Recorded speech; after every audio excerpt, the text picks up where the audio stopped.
Good morning, good afternoon, or good evening. Welcome to Wake Up. I was going to say something else. I shouldn't say that. No, that's what I normally say on my radio show. No, welcome to Sack and Taff.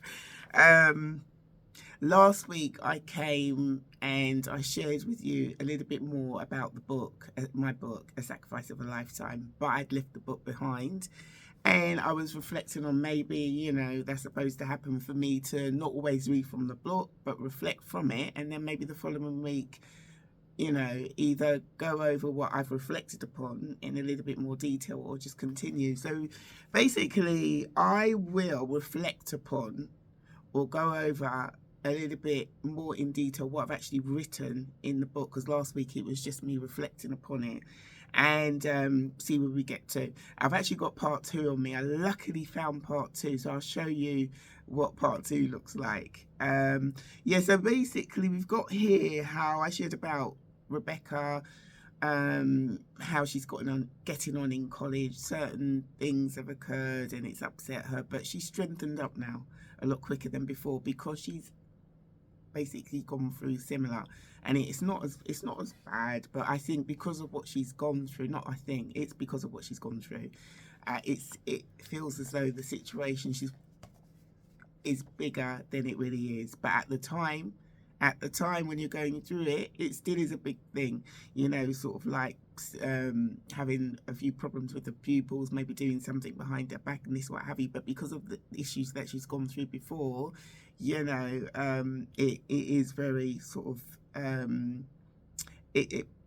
she becomes very emotional, and there's a time where, if I can, because I haven't normally, I read through what I'm going to share with you, but it's like I'm not going to do that today. There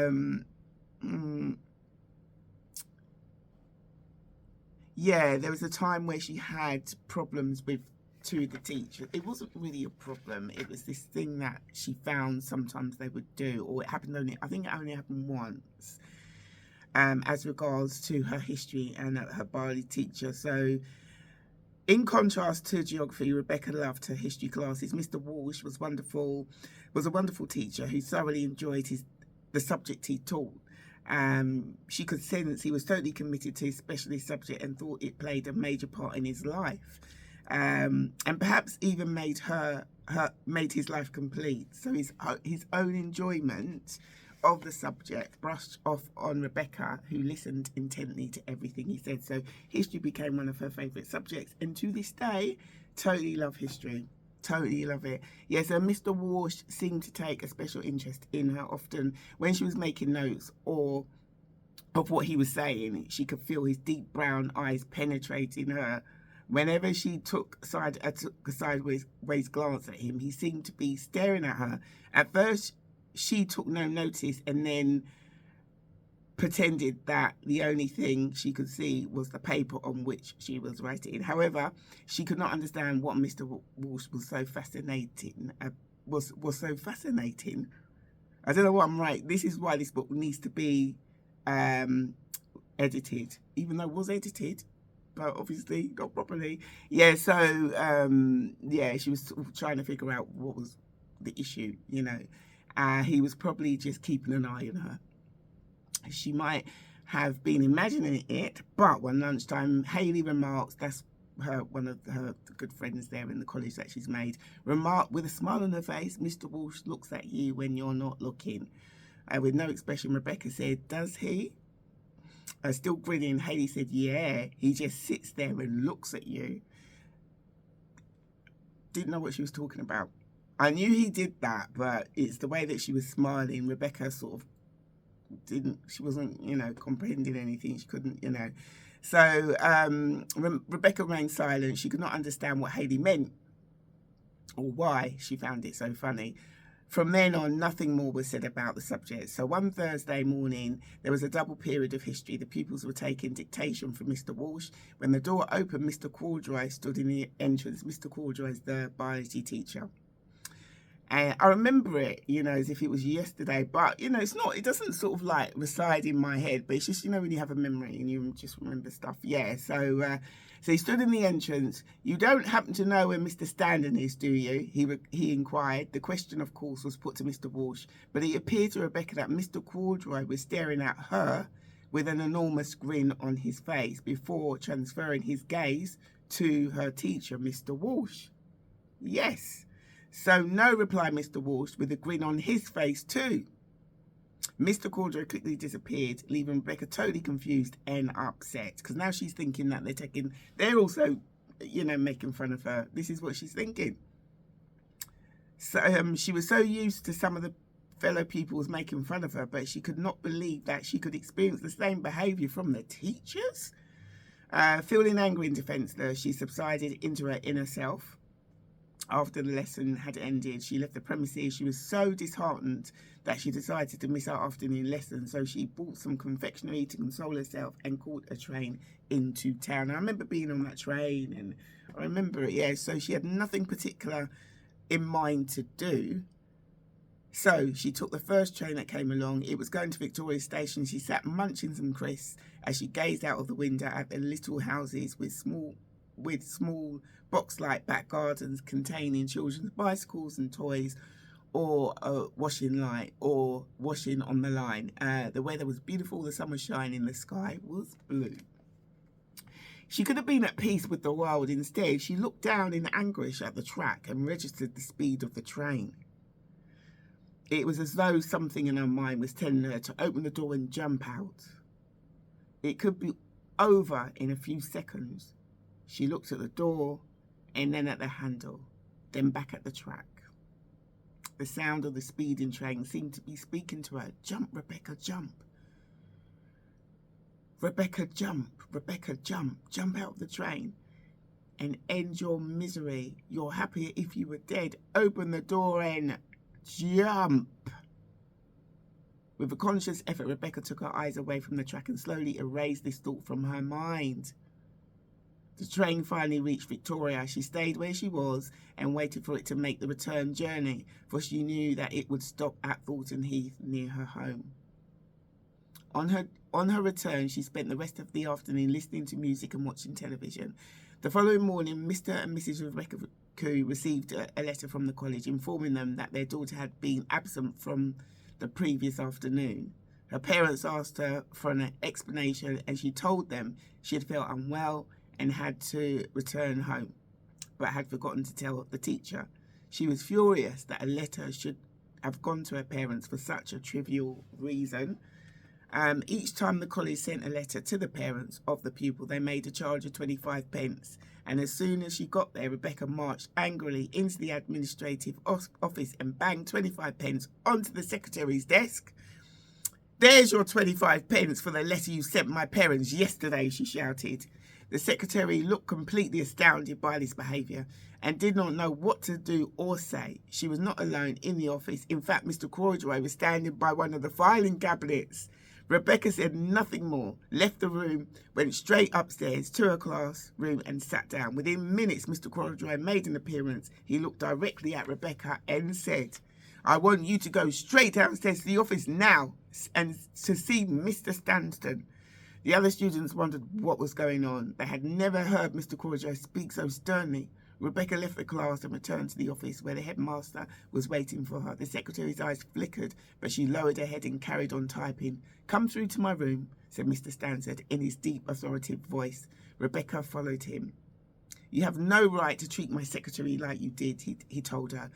"If you have any complaint, it should be made to me, because it is I who instructs my secretary to write letters to the students' parents." He paused and looked at her piercingly, then added, "I know what took place in your other school." He did not elaborate, but Rebecca knew exactly what he was referring to. She remained silent. "Now, what I want you to do," the headmaster continued, "is apologise to the secretary and then go back to your class." This was the first time Rebecca had ever had to apologise for her behaviour in such a dramatic way. She was embarrassed and hesitant about the situation. Although she would try to put on a face to cover up her feelings, she realised that an apology would have to take place and that it would have to be now. So taking a silent breath, she manoeuvred her way to the side of the secretary's desk and said, "I'm sorry for slamming the 25 pence on the table." She took another silent breath and then carried on. I'm sorry for talking to you like I did. The secretary looked at Rebecca and deep down Rebecca knew that she appreciated her apology and also forgave her, yet she remained silent. Rebecca returned to her classroom. She was in a state of shock from the upheaval. She was sure that if she ever had to apologise for anything again, it would never be as difficult as what she had just been through. Fortunately, nothing was said that morning by her fellow pupils, but Rebecca was nervous about Mr. Walsh's reaction. What she dreaded finally happened. As the students were going to lunch, Mr. Walsh caught up with her in the hallway. "Rebecca," he shouted dramatically for everyone to hear, get into Form 1 now. I want a word with you." His voice alarmed not just her, but some of the fellow students also. She could not understand what was happening. Rebecca did as she was told and entered the classroom, closing the door behind her. Mr. Walsh was standing at the far end of the room, looking out of the window. He turned around towards her after keeping her waiting for a short time. "I want you to write down on a piece of paper what your problem is," he said. "Then I want you to leave the college. You are suspended until we decide whether the college will have you back or not." It appeared to Rebecca that Mr. Walsh was not only angry with her, but was, for some reason, very emotionally involved. She could not understand this extreme reaction. Her emotions were in turmoil, but she remained silent. Hayley and Natasha were in the study room when she went there. "What's wrong?" asked Hayley. "Nothing," she replied. "The less she said, the better. I just have to write a letter, then I have to go." Mr. Walsh wanted to know what her problem was. She would tell him in a letter. She made sure that she described Mr. Walsh's and Mr. Cordro's behaviour towards her, and at the bottom of the letter she wrote the following words: "To cut a long story short, how would you like it if everyone took the PIS out of you?" That's what I wrote, yeah. And she then went straight to Mr. Walsh and angrily gave him the letter. He read it on the spot and said nothing, and took it to show to Mr. Standen. Rebecca remained in her classroom for a time. She looked out of the window towards the car park where she saw Mr. Walsh looking distraught, handing the letter to the headmaster. He seemed concerned by its contents. The afternoon sun shone warmly through the windows, and at last she began to feel relaxed and even content. It was not long before Mr. Walsh returned. "You can go home now," he told her with a surprising warmth and concern. "The college will write to your parents, and when we have studied the facts, and we will make a decision whether to take you back or not." Luckily, nobody was in when she reached home, and she went straight upstairs to her bedroom, slowly taking off her college clothes and replacing them with jeans and a sweatshirt. Then she made herself a cheese sandwich and went back upstairs to play one of her tapes, sitting down in her bedroom in her usual squatting position. With her legs crossed, she began to jiggle her body in time to the music until her mind was halfway between reality and space. 2 hours passed before she heard the front door close. She jumped up with knowledge that one of her parents was in the house. This was when she realised that the truth of her present situation would have to be revealed. It was Mrs. Barracu who was home. The sound of music could be heard from her daughter's bedroom, and she knew at once that Rebecca was in the house. Her mother called her name. Rising from her squatted position, Rebecca turned off the music, inwardly frightened and uncertain what to say. She opened the door and stood on the landing. "Yes," he ventured, trying to be a little diplomatic, then added, "I was allowed to come home early." Yeah, so basically that was the situation there, and I think that the letter must have concerned Mr. Barracu. No, not Mr. Barracu, Mr. Walsh and Mr. Cordra, because that did actually happen. So from my point of view, it looks as though it's been made fun of. But I've already got issues going on with some of the pupils. It wasn't this huge thing, like I said, but she was making it this huge thing because of issues that she'd gone through before in the past. So that didn't help. So I feel as though, they had to basically be honest with the fact that that's what they did. That's what they did. And I think really what they should have done was explained what was going on. I mean, even if it was, they could have been diplomatic, all right, and just said, even sort of apologised with the fact that I'm sorry that you felt that way. I'm sorry that, because that's what happened. It was clear as anything. I'm sorry that you felt that way and that, Mr. Cordray, I did that, so on and so forth, and that you felt we were making fun of you, but we weren't. They could have just said, something, but nothing was said.